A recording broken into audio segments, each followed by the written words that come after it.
Bonjour, bonsoir, bon après-midi. Naba ndekoni surtout balandi ya Mister Ngonda TV, balandi ya actualité na kin. Actualité na kin émission na bino oyo ngai ndeko na bino Ange Kalumba na zalaka toujours na plaisir ya ko présenter les bino émission oyo. Actualité na kin ya lelo, ils a concentré beaucoup plus na ba question oyo bino bandeko ya poto ya Europe, ya Amérique, ya Asie partout au bonde kotinda par rapport ya vie. Il y a des pasteurs, bateau, tout bien des pasteurs ou des biso. Par rapport il y a divorce, il y a des pasteurs. Par rapport il y a des pasteurs bazo qui ndeko tika basi na bango à l'étranger, bango bazo vendre na Kinshasa. Yango tulinga kitu solango na moko ya ba kengeli mpate ya Nzambe. Oyo ayambi biso lelo na kati ya ecclesia nae na kolinga ye moko a se présenter po boye ba e bien comme ça to solana e ba question oyo bino botinda ki biso to tunela bino na mokolo ya lelo. Bonjour apôtre. C'est bonjour, bien-aimé. Bonjour. Apôtre, toye lelo na église na yo, oyambi biso na église na yo, toye to solola na yo par rapport ya divorce ya ba pasteur. Na sir, ils a sans doute question oyo yo, ils a en actualité oyebi na monde ya ba homme de Dieu, ba makamboze les cas, oyebi ni neze les cas, mais tolinga ki beaucoup plus to solola pona yango. Mais na kolinga o se présenter na nous, na ba téléspectateurs ya Mister Ngonda TV, ba téléspectateurs ya actualité na kin, ba ye ba yo soki ozanani. Ok, merci beaucoup. Shalom à tous les téléspectateurs de Ngonda TV, c'est ça hein? Ok, moi c'est Paul Mwanda. Paul Mwanda. Je suis pasteur responsable de l'église La Restauration, ici dans la commune de Matete. Et je suis apôtre du ministère. C'est ça mon ministère. Je suis marié à ma très chère épouse Victoria Mwanda, que je salue même de loin. Et je pense que c'est un peu ça ma présentation, comme je peux le dire. Ok. S'il y a d'autres, ceux qui peuvent rester, mais je pense que ça c'est bon. Ok, bah, téléspectateurs, il y a actualité na kin, Binomoro Boyoki, apôtre Paul Mwanda s'est présenté, après Sikumbo église, après Sikumbo ya madame, Victoria Mwanda, maman, to pesio pembo te bisiko zwami, mais apôtre, poto ke to banda vraiment na moboko ya likambo to eli awa. Apôtre, yebisa biso nanu, olobi oza marié, oui, c'est bon. Mais qu'est-ce qui cause vraiment ba divorce ya ba basali ya Nzambe lelo otozo mone komi lokola lisano komi lokola lisano na milia basali ya Nzambe ba mabale ze panzana peza lisusu sonité eza nini juste. Ok, merci pour la question Anna. Je pense que alors la langue peut-être avant de répondre je vais rectifier quelque chose là très important que cela qui mentionne en gros le but que émission abiso bateau bobenga kabas tobenga kabasa dans Zambie. On n'est pas serviteur de Dieu, un homme de Dieu parce que les gens nous appellent les hommes de Dieu, non, mais on est un homme de Dieu parce qu'on a eu cet appel de la part du Seigneur. C'est comme ça que tout homme de Dieu est appelé par le Seigneur. Ce n'est pas par rapport à la majorité des hommes. Ok, merci. Je pense que pour tout le bas, par rapport à la cause, il y a divorce. Moi, j'aimerais peut-être que si on peut prendre un tout petit moment de parler un peu de ce que c'est le mariage, ce que c'est le mariage. Parce que le mariage, on ne peut pas parler d'abord de divorce. Divorce, c'est allié à mariage. Il faut d'abord comprendre ce que c'est le mariage. Dans la parole de Dieu, dans Sainte Écriture, dans le livre de Genèse, chapitre 2, au verset 24, la Bible dit l'homme, c'est pourquoi l'homme quittera son père, sa mère s'attachera à sa femme et les deux deviendront une seule chair. Je dirais en passant que le mariage, c'est une institution divine,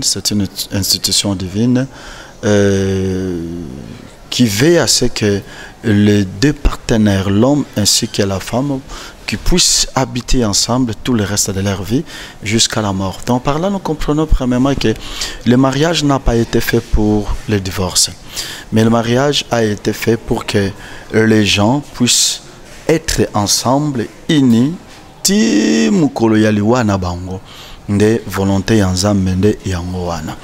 Alors, ce que les autres hommes ba divorce, pour obtenir peut-être les alliés pour n'année ba divorce. Moi, je pense que moi cause za moi mingi. Moi cause za mingi ya divorce lelo et plus mingi lokolo lingi tout le bela ba divorce par rapport ya basali ya nzambe na koloba ke ba cause ezali pe belé mais par rapport à basali na nzambe ba cause ya divorce ezali belé. Pourquoi ba cause ya divorce? Parce que premièrement moi je trouve par l'expérience que j'ai compris en premier lieu eza que bato oyo bazo balana premièrement ils n'ont pas compris ce que c'est le mariage.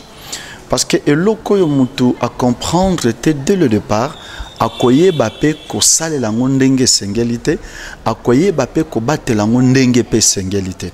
Donc premièrement je dirais que bato ba kotina libala ba sa na nzambe na ba comprendre que na noté selon la Bible qu'est-ce que Dieu pense au mariage et qu'est-ce que Dieu veut pour na tina na libala. Wana na koko évoquer loko la première cause. Ami balé na koloba ke bato bazo kutana pona tina kobalana parce que kokutana pona libala ezalaka ba circonstances belé mususu bako kutana na wenze mususu bako kutana hôpital mususu bako kutana lelo koto ba même ba réseaux sociaux ba mususu bazo kutana na réseaux sociaux o kuna na Facebook o kuna na web tout ça ba kutani ba sali bala tout ça. Alors moko pe à cause ya ba divorce ya parce que bato bazo balana ba sengela kité kozala ensemble parce que même Bible zolo baké bato mi balé so ba yokanité ba koki ko tambola elongote. Alors il s'est fait que bato entre les deux dès le départ cohésion zala quitté donc bazaba tomba koka ki ko tambola ensemble te mais par complaisance pour na koluka ko sepeli sabato pour na tina kolobaka ke ya bali bon to bala kaka tous ensemble après demain ba réalité comme autre ndomoni bato bazo komape na ba divorce. Autre cause na koloba lisusu ba divorce ezali ke insatisfaction ya mitema ya bato bazobala. Donc le roi tozoba ba pasteur. Donc parlons de pasteur, il y a l'insatisfaction na niveau ya mitema ya basana nzambe to pe ya basina bango nde ezo ozala pe cause ya komema ba divorce kati na libala parce que nous voyons demain après demain et comme yo non moi soana te je vais moi mais pour quelle raison au moment où bango nyonso bazaka basi au moment où bango nyonso baza pe ka mibala. Donc moi ba cause est moins belle mais je pense que les trois là pour aujourd'hui ça peut se faire. Apôtre, na yoki ndo s'exprimer, au pèse moi ba cause. Mais toujours le bilan divorce c'est basala nzambe. Pe basala nzambe on soki to landeli bien. Eza basala nzambe o tango mususu. Tango balingana kina mama, peut-être église za kina no ya we na Bible. Na siro église ya we na Bible nde ba église ka lizalaka mwa mbunda kaka, mwa baba, église ya we na Bible bokangi kaka mwa bash. Ah mais tu banda pe ko to yeba pe nzambe mwa kala. Église bandaka ya we na Bible, izalaki ta mususu ya prophétie, serment kwa ye, ote nzamba la kisinga na kobala yo. Ser wana pa ndimi po azondimela mosala ya nzambe.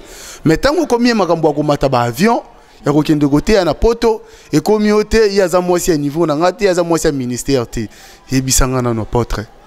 Kaka nzamba se trompe ki na vision apesa ki tango église ezalaki na babaya ya we na Bible, tango komi ya ba avion komo luka mwasi ya niveau ba avion. Ok, merci. Je pense que y a un endroit où le cause de divorce, on a parlé que sur troisième point, on a parlé que sur l'insatisfaction. Tu vois, Mouton a combien de niveau pourquoi? Parce que quelque part, à se rendre compte qu'il y a moins insatisfaction boyer par rapport à moi soya zanaye et ce que veut trouver un autre local là azaki moi si ya Yahweh na Bible ce que local a combien na moi si a combien na dimension ya holy you are holy et ce que a combien local moi si ya ndenge wana. Oh ce n'est pas ça. Le mariage ce n'est pas seulement le fait de se satisfaire. Non. C'est une institution divine. On est et on doit rester dans cette alliance. Ezalana Yahweh na Bible, ezalele comme on doit rester. Moi je pense que faisant de telles pratiques, je trouve que ce n'est pas bon, c'est indigne, c'est quelque part une manque de la maturité parce que la vie est appelée à connaître évolution quoi. Parce que ndetozalaka makambozo volé modernité, makambozo volé de même peu musala nzambe faut que le bosso ndé mo pe musala nzambe faut que le bosso. Alors c'est même moi swana bokendene le bosso tina makambo bele ndenge nzamba siliko bongsela bino c'est très bien. Alors ça c'est un point ndengolo biana ezali penza cause ya otomoni ba divorce pe le na katsa basala nzambe et au nom de la prophétie comme de autour loba awa au nom de la profession nzamba loba ki nangai ki wana mwasi nangai qui après commis y était tout ça. Je pense que la prophétie, les gens aussi ont mal compris la prophétie et les gens aussi des fois interprètent aussi mal la prophétie de Dieu. Et des fois aussi, ils ont peu écouté la prophétie. Ou des fois, ils ont professionnels, ils ont la prophétie, ils ont la parole de connaissance, ils ont la vision, ils ont la révélation, tout ça qui n'a rien à voir avec la prophétie. Alors, on ne peut pas mal interpréter la prophétie. Tant que likambo tu pas nzamba changera te, nzamba tikalaka ndenge wana bande bandeli na katikati kino na suka. Donc une façon que mutako misiko ko changer donc c'est que oya yoka ki bandeleza ki nzambe te ou bien ayebi nzambe malamu te.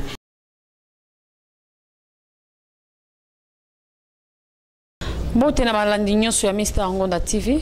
Oyo bolinga biso makasi na chaîne na biso to yela rabino ba musique ya bien ndenge bo sepela na biso lelo tozali na publicité o tozo sala ezali ya pharmacie. OK papa lelo to ana kati ya pharmacie na yo mto bengisi biso oyebisa biso eloko nini ezoleka awa na moment o tozo céder pharmacie oyo ban bino nso bandeko so oyo bazana na niveau Europe o bo sepela na pharmacie oyo na blo nso bozo mona ta pharmacie o bo sepela ngo bozana ngo so bo sepel nango boluka monsieur Anthony ou azana bino niveau Europe na Suisse bo contacter ye mutu azana possibilité ya kosola bino pona na nedo nivi ko céder pharmacie oyo. OK merci mingi balandi nyonso ya Mr Ngonda TV bana poto mikili ndenge kabino moko boyobi boyoki papa na biso ndenge alobi mutu nyonso o azana posa ya pharmacie po ndenge bozomona so botali na sima na biso botali mipanzi nyonso bakisi ezomona na donc eza pharmacie bazoluka nani oyo bakosede pharmacie donc oyo azana posa ya pharmacie nde bovai na poto bozana bambongo na bino ebele bozana ba posa kosala ba faire na bino pharmacie pe yango ana ata Kinshasa pharmacie zana na couloir ya Kimbuta en face ya révérend Kim université révérend Kim, tout en face wana juste en diagonale na INSS. Beaucoup plus contact na monsieur Atomi au niveau Europe, ne beaucoup soigner, beaucoup soyer, beaucoup solola pour na beaucoup plus de précision yenda ko benga biso banini to sala par rapport na yo. OK merci beaucoup balandi nyonso boyoki donc pharmacie ezana avenue laïque balobi na couloir ya Kimbuta donc dès que bozana couloir ya Kimbuta pharmacie ezawana so bokitika na kati ya mutuka mbala moko bazo mona bino vraiment bon déjà pharmacie na sepeli makasi vraiment na batu nyonso bazolanda biso nazo sepela ba vie nanga ba jama kabun 520 giga ba misala auto luka ko sala yango yo na pesi mbote nanga pe ebele na bana poto nyonso bolela la minione yeyo botala ka musala yango eloko bazoluka ko céder nani azana posa nango donc soki bosali yango vraiment ekosala biso pe ba bien makasi tolela bino mingi bana poto bana mikili partout dans le monde entier balobi kop yango yo bovandi kuna na poto bambongo ezotelengana bozo boaka ngo kaka boye mais kop yango bolobi nini pharmacie yango yo balobi bazoluka mutu ya posséder vraiment na sepela pesi bino bambote ebele mon papa je t'aime beaucoup Lenas Bagnon gros bisous à toi papa merci. Voilà merci apôtre Paul Mwanda. Parmi les raisons où évoquer pour le divorce à Bassala Nzambe, na yoki où évoquer raison insatisfaction dans ma mariage. Alors qu'est-ce qui est à la base il y a une insatisfaction na kati ya ba mariage à Bassala Nzambe. Et ça kaka ko luka ko tonda ko lié belé to qu'est-ce qui est vraiment à la base?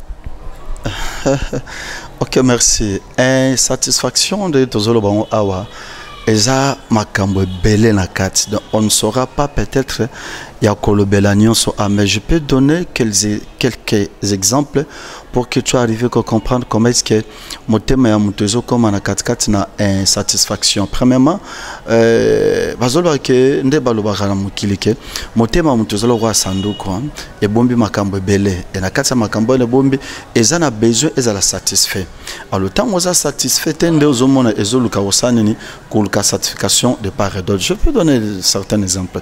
Premièrement na par exemple bomoni tango batu babalani ndelo le bitu batu babalani na église ya Yahweh na Bibele et au fur et à mesure moi sono bal bazo fanda elongo komesana sur le point conjugal ezalaka tango komesana comme après que temps bazo que voler l'homme commence à se rendre compte que non apparemment c'est comme si moi c'est nazo satisfaire les sociétés nambeto a commis ce que koluka libanda et koluka libanda wala ndi place koluka place de tournement nyonso zo bandande yango wana. Ça c'est un point. Oh, c'est un point très capital, mais je dirais ce n'est pas aussi ça le mariage. Le mariage ce n'est pas seulement la sexualité. Même ceux-là qui sont en train de nous suivre doivent savoir que le mariage ce n'est pas la sexualité. Pourquoi? Parce que insatisfaction na mususu ezokota na nini, ezokota na nzela ya makambo tozo ba média. À cause ya ba réseaux sociaux, tout ça, mutu atalinata azolanda boye bazolakisa basi boye mibali boye tout ça et makambona alingisko ye abanda ko vivre yango ana ko vivre yango. Or en réalité bato na basa biloko wana baza bato ba meli ba makambo belé tout ça, tu ne peux pas égaler bango avec ta femme de la maison. Alors une fois ce qui me demande même na katsa biloko wana, vouloir ou pas ta femme ne sera plus te satisfaire à la maison.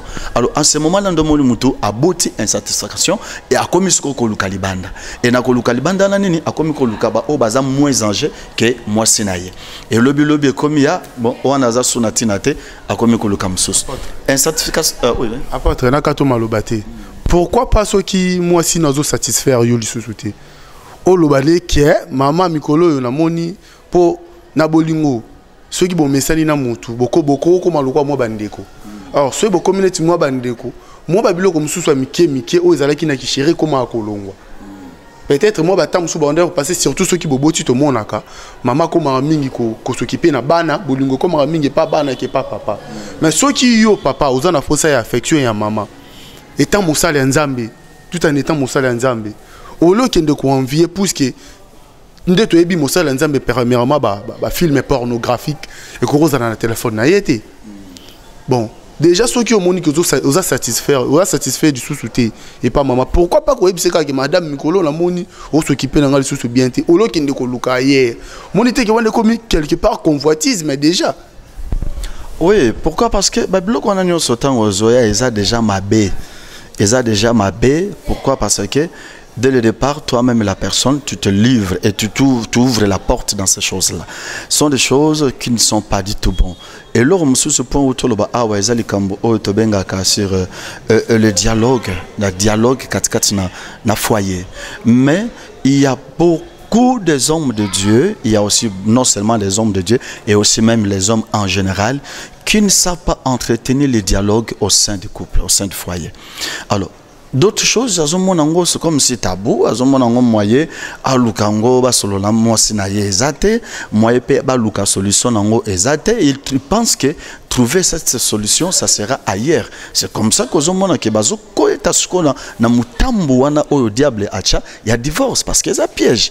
Les pièges, diable a tchangou les pièges. Parce que tant yo au lieu de comprendre au luka dialogue, au luka remédier, au luka solution, au bafouiller en haut, tout ça, tu penses que la solution c'est ailleurs et voilà les conséquences demain après demain, c'est la divorce. Donc c'est un point qui est vraiment difficile au sein de la foyer. Donc il faut dire que l'apôtre Paul a condamné le divorce à Bassal en Zambie. Disons, qui ça moi? Apôtre Paul Yangaï. Ok, merci. Oui, parce que quand tu parles seulement de l'apôtre Paul, j'écris que l'apôtre Paul. Oui, ça c'est bien parce que je dois condamner ça. Non, c'est le Bassal en Zambie et aussi à Moutounions.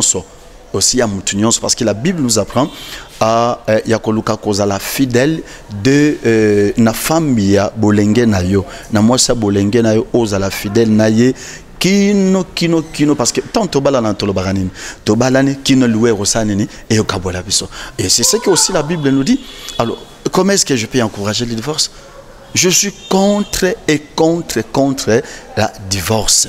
Et je dirais que au kokiku tokozwa raison penza na Bible parce que même la Bible reconnaît aussi la divorce mais n'a pas point mon koboy mais la Bible n'encourage pas le divorce.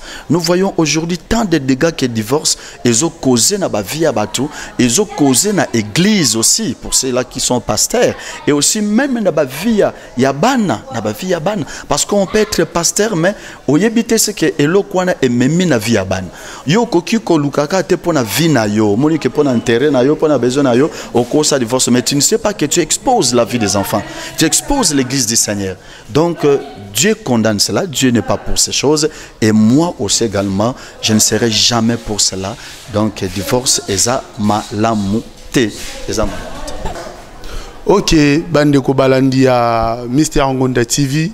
bandeko balandi ya actualité na kin apôtre Paul Mwanda pesi ba raison belé par rapport à divorce le clairement que oui azo condamné divorce ya ba pasteur nyo surtout ba kotela nzambe makambu ke nzamba la kisinga vision na bala yo ne tango za église ya kia ya na bibele lelo komi ya ba holy you are holy to moni ke ba makambu comme bongwana mais apôtre Paul le épingle le komoko wa c'est vraiment très important bi eza quelque part Bible c'est reconnaître divorce mais place nini na kanini de Bible et reconnaître ka divorce tu es obligé et notre ba reconnaître divorce na niveau nini.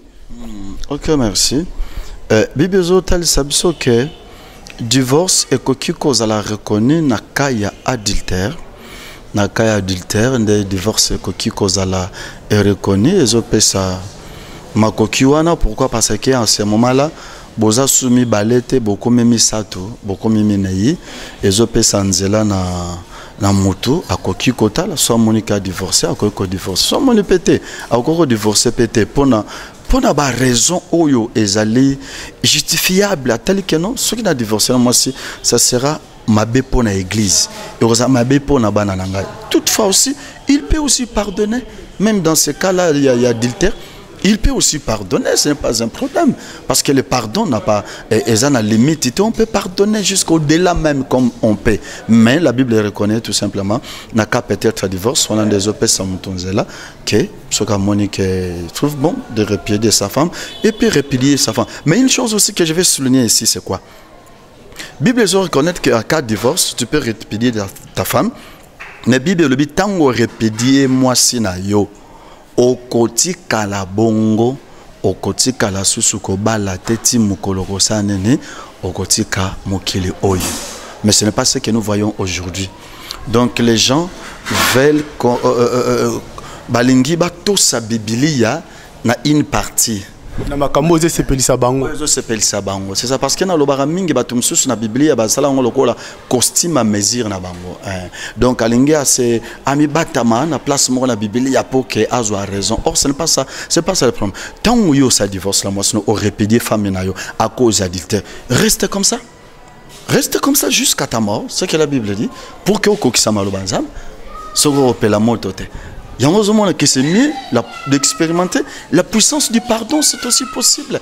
Tu peux pardonner, tu restes avec ta femme, au limbisi, et puis vous voyez d'autres choses, mais sur le moment il faut qu'abouanaye, tu as aussi raison, tu n'as pas aussi tort, mais to sape Biblia, tikala bongo, timokoloko. Apôtre, oui, adultère, Bible dit reconnaître divorce, ce qui est adultère et salami. Mais adultère, on est salamaka, parce que, oh, tout vivre dans l'église, na biso. Ba pasteur kutu koloba te ba sala nzambe ba ser 4 5 ya kolobela kutu te ya bangwa adultère ezalaka te soki komi ya bangwa komi la chair est faible surtout vexé wana apôtre na ebité soki komi ya basali ya nzambe bango moko la chair est faible l'esprit est bien disposé mais soki komi ya maman et komi ote na ebité apôtre donc une quand deux mots utoloba ba vexé comment tailler sur mesure. Bah vexé comment tailler sur mesure. Ceux qui maman de on a dicteur et bimi. Ceux qui commis à pasteur ou la chair est faible. Tout le bangoni. 42 le bien les allés côté veste la mesure naie. Mais je pense que même loi congolaise ils ont reconnaître yango adultère et allés de part et d'autre. Moi si na katsalibala mutunyo sazana ba droit naie. Moi sazana ba droit naie. Mobali pas zana droit naie. Mais ici aussi il y a problème que bande konabiso ya basi aussi. Bande konabiso ya basi des fois baye ba rapper ba droit na bangote. Baye ba rapper ba droit na bangote c'est pourquoi aussi ba négliger ba droit na bango ba bafuya rapper ba droit na bango.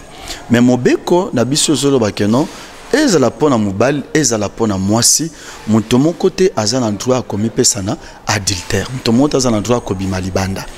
Alors tant on le dit pona ba pasteur ce qui mama yebike mobali na yazo bima mususu mais non il faut luka a revendiquer ba droit naye il faut luka revendiquer ba droit naye ce qui est pasteur na zoyo kate a fa trouver ba o bazali ba supérieur à pasteur naye ya mobali naye en tant que pasteur à soumettre bango les choses et ba refendre la likambo ba rotali saye. Apôtre s'il vous plaît Nasir tozana Kinshasa na rotanga kombo te meza na mosala nzambe moko mune na rotanga kosala divorce moko ya ba collaborateur na kati ya église a souleva ki question na akoma akota prison makala oyebi lisolo wana poto tanga kombo te poto za na posa ba polémique vraiment te poto tanga oyebi ke azwa collaborateur na ye wana akotisa ye prison makala pona nini pour interpeller qui est yo nengni no divorcer même pas un mot qui ko bala c'est que si wana bande ko vivre ne de prikala a chapa muninga na ye wana mosali na nzambe na prison pona masolo wana sikota ngozoloba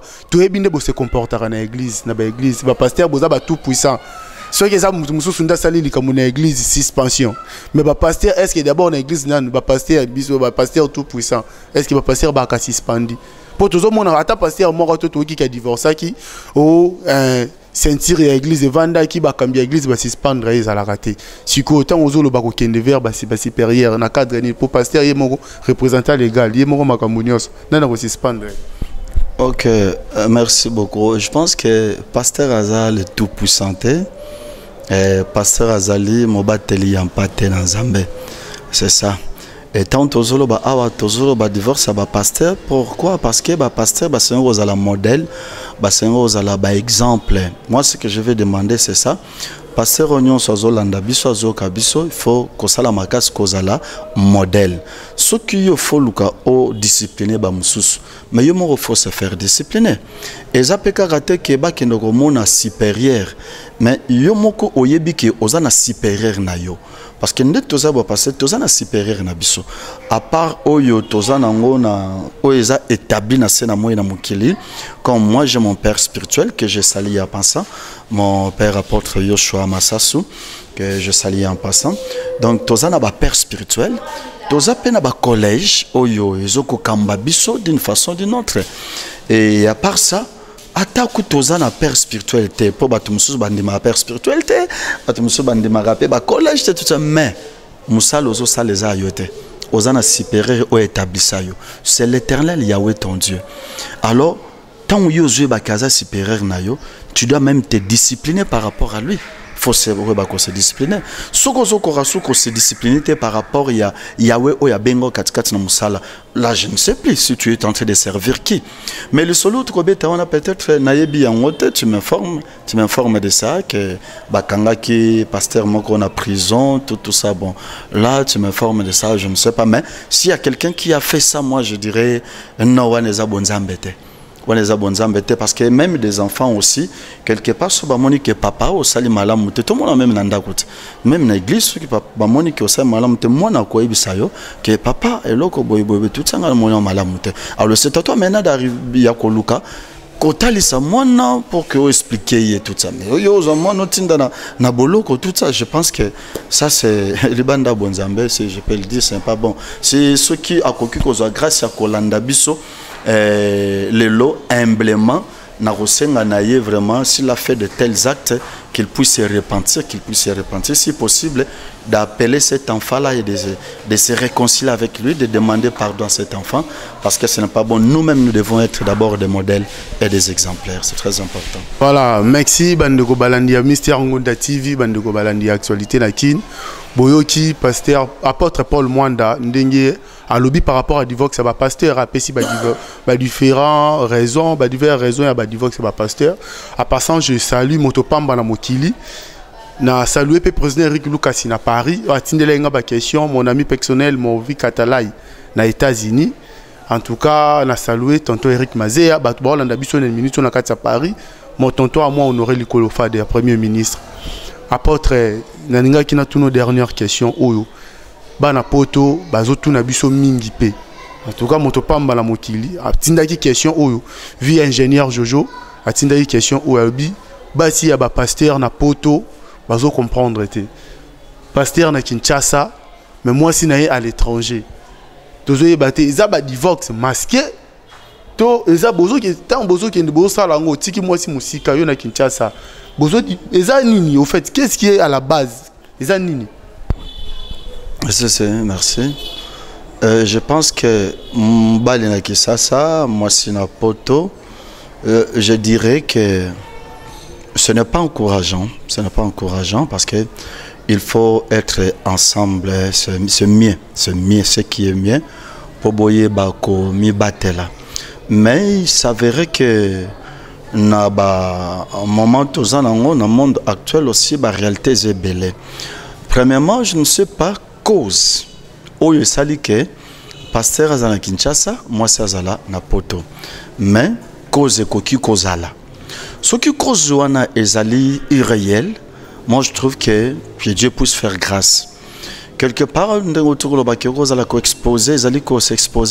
oui, c'est un danger parce que vouloir repasser comme ça, chacun peut s'exposer comme ça. Mais ce qui est important, c'est que nous place azali aye bakobatela malobananzamba bakobanganzambe. Ce qui est important parce que tout le monde a rappelé de fois musala ezo senga bongo. Musala pe de fois senga bongo yoza église dans Kinshasa. Mutabenga yo ezanzambe mozota la pe ba réalité ngo ya via Kinshasa ta onzamba pe sima bo verti ya moi poto tout ça oko pe otala bon ba na ba kenda ta ba zo éducation kuna ba na ba kenda ta ba zo moi survie kuna parce que là-bas les choses un peu comme ça mais ici aux moments de fois mais ba dim ya ko kemba mais ba offrande des moments difficiles tout ça oko otala pe ba avantage wana ce que ça na cadre wana msusu ba sali yango. Ok, mais il faut aussi être à mesure de temps à temps. Il faut beaucoup de tanaka, il faut beaucoup de temps parce qu'il faut l'ande là aussi. Éducation bana, il faut pas bosser ensemble, tout ça. Mais que bah ko moko na moko sa nini ali kana komi batela. Mais bah oyo bazo salango na ndenge ya mabe. Asali yango parce que alingi so mwasi na yete akiko sundele kuna politique atikalawa atiko sa ba boom nde bolo barana atiko sa ba viva là c'est condamnable parce que c'est trop regrettable. Le Seigneur ce n'est pas pour ces choses. Si c'est dans ce sens-là, il faut vraiment se repentir, il faut se remédier avec ta femme, avec sa femme, donc il faut être ensemble. Donc zana moi ba paramètre ba réalité oyo kokiko intervenir mais séparation attend moulayi ezalaka malamu te na katikati ya foyer na katikati ya couple. Apôtre, Bible oyo botangisaka biso ezeloba résister au diable. Diable mandazana be kirina ya ba démon banini mais Bible obi résister au diable. Mais comme une tour impudicité Bible obi fouiller donc longola ma papa simba na maboko banda mbangu. Donc tchapwando lobi wana fouiller l'impudicité. Mais quand la Bible est l'esprit est bien disposé, mais la chair est faible. Si vous, apôtre, moi, si aux États-Unis, il y a Kinshasa 4 mois. Apôtre, tant que la chair est faible. N'habitez ceux qui ont chair faible, pour nos frères, tout pour nos binopés. Pour ceux qui ont chair faible, il y a un autre monde qui a un scandale, pas de sœur, au monde pasteur à botina sœur, pour nini maman za musika. Pourquoi pas ceux qui bana bogotika kuna mais molonga ni na yo pour babi ye molongo mosungi yo zi mosungi otindi ki musika pour na kotala ba avantage ya poto siko tango tikali yawa posa nzoto eza démoté eza tentation eza réel ndenzamba salela mutu tango posa waneze ya ekoya na tongo comme na butu maman na France yo suka boni. OK, merci beaucoup. Je pense que comme j'avais dit au départ là, le mariage ce n'est pas seulement la sexualité. Le mariage, ce n'est pas seulement la sexualité, mais le mariage, c'est beaucoup de choses, mais c'est un point capital même, très utile, très important. Dans le cas du mariage, ce n'est pas à négliger, si je peux le dire, mais par rapport à ce qui est la tentation de la chair. La tentation de la chair, il ne faut pas seulement koluka kolonga yango na kati ya libala te. Tentation et la chair, faut que l'on dès que tu es converti, tu vois.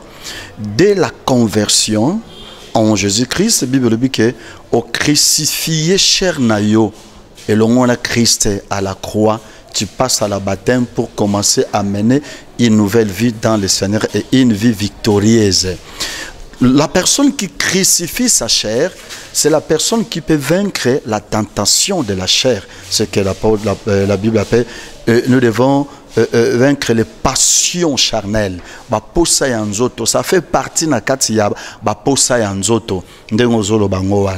Alors, okolonga ngo kaka te ceux qui moi sino aza sur place non ezala moi ça aux États-Unis ezala moi ça aza awa na Kinshasa ezala bolala kane chambre moko obenga mikaka kolonga ba posa wana ya nzoto parce que auto peut exemple kutunga ina peut exemple moi pour que comprendre j'étais dans un pays là en Afrique toujours na kenda na mboka na kenda ka voyage missionnaire kenda hôtel na ba église après juste avant Nazonga j'ai appris dans une église quelconque pour tozo marambotel ba pasteur hein excusez-moi parce que ngana nga condamné ba pasteur te na pesera bango révérence makasi parce que je sais ce qu'ils sont pour nous mais c'est juste ka mwanda ki ça de tozo bana alors c'est fait que na église wana pasteur na église bafandaka na mwasi na ye bazaka na ndako na mwasi na ye batamboka na mwasi na ye mais il s'est fait que pasteur a sainté mwasi ya mundimi église tu vois lit de femme il y a fidèle moko église pasteur a sainté femme wana komi na zemi et mobala dit que za zemi na été balandela toutes ces zemi ya nani ya pasteur ce n'est pas un bon exemple il ne faut pas suivre ça c'est pas un bon exemple c'est condamnable et Dieu condamne ça mais ça a juste exemple na personne alors à ce moment-là la femme était là sur place azolala na yembe to sika moko azotambwana na mutuka église bayaka na ye mais lokola pasteur nanu alonga ba posa ya nzoto te c'est comme ça que à quel souci le banda yango moni makamutozolo ba awa makambo ezo causer ba divorce donc c'est un point très important il faut mutu aluka alonga ba posa ya nzoto dès que abongoli motema parce que la vie ça arrive moi ça koki kobela tant moi ça kokobela ou bien mobali pas kokobela balobi que non docteur alobi okosimba mamate pendant 6 mois okosimba mamate pendant 4 mois okosimba mamate pendant 3 mois siko so yo longa ba posa nzoto te osana olinga so ke libanda.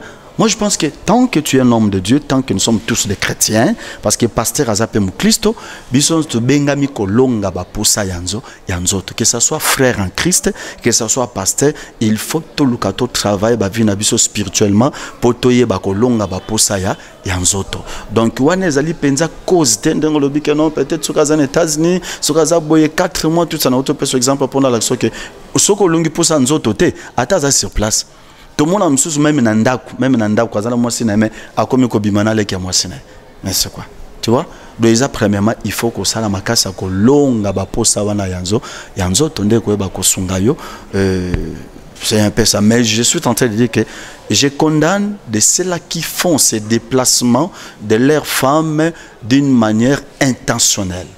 À faire moi voyager moi c'est non bana ba qui ne soit sous prétexte de divorce mon pour camoufler je condamne ça à sali yango po ya tika lo sala ba boum awana simba je condamne ça parce que Dieu n'est pas pour ces choses-là mais ça verrait que problème mo ya ki réalité mo ya ki et 5 mois ça dans poto na bana et puis vous vous rencontrez par la grâce de Dieu gloire à Dieu je trouve que le Seigneur vous sera favorable.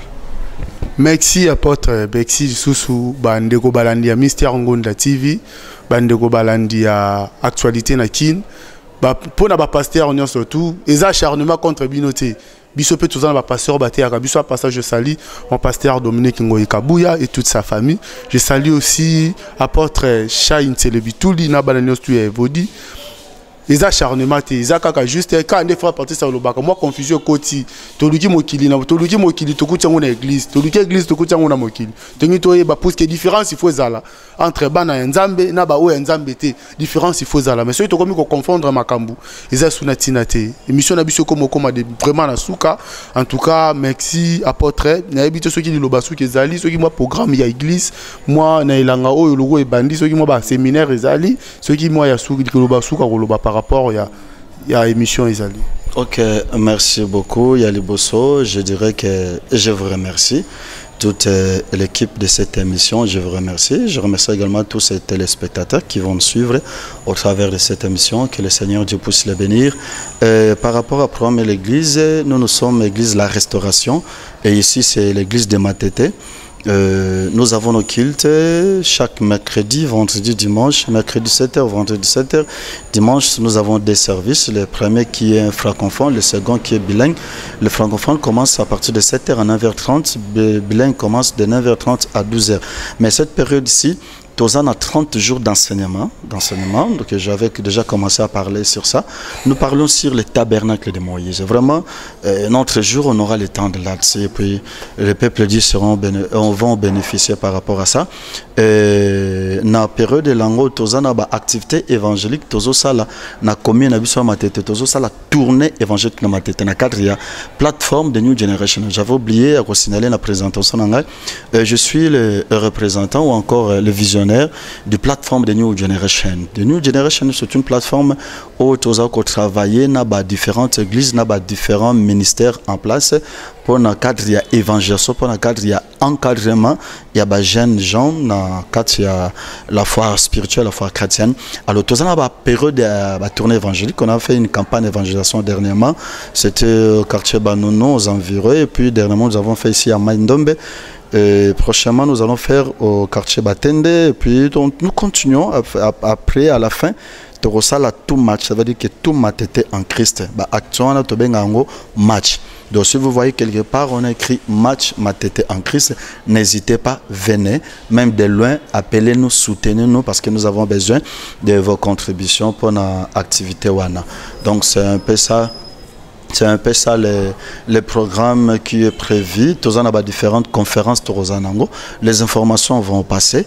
Et à part ça, tous ceux-là qui veulent nous contacter, premièrement, notre adresse, nous sommes ici au quartier Maindombe 55A. Maindombe 55A, dans la commune de Matete, bien sûr. Et le numéro téléphonique, c'est plus 243 998 40 86 14. Je reprends. Plus 243 998 40 86 14. Le second c'est 0, bon, mettons plus 243 90 57 11 546. Donc plus 243 90 57 11 546. Je vous remercie, que le Seigneur Dieu vous bénisse abondamment. Merci apôtre, merci na sir que tu as béni l'équipe News tu as Mystère Ngonda télévision émission nabiso actualité na kine komi na suka na remercier Bino surtout partout dans le monde bolanda qui émission oyo na remercier ingénieur Jojo Ngonda na simaya caméra na remercier équipe Mobimba Mystère Ngonda télévision la mignonne place aux Ali Motenayo Motopamba na Paris président Eric Lukasi charge ya bana matete mufinu kwa bana Moamba président Charles Mbutamutu, Mufinu Kabana Ngaba, président Jojo Ngonda Imen, Moninga Eric Lukasi na Paris, mon tonton à moi, Honoré Likolo Fader, tonton Eric Mazea, DJ Chico Milov, Morvi Katala, in États-Unis. En tout cas, monsieur Sili à la prochaine, mais apporte Togozonga, pour nous solo là-bas. Si j'aime sous pour ma camboza, moi belé, na milia bana Nzambe, mais Togozana Posano pour tout cela. Merci beaucoup, je suis là, je suis disposé, et puis j'ai béni mon épouse, ma femme. Voilà, ciao, à la prochaine, merci.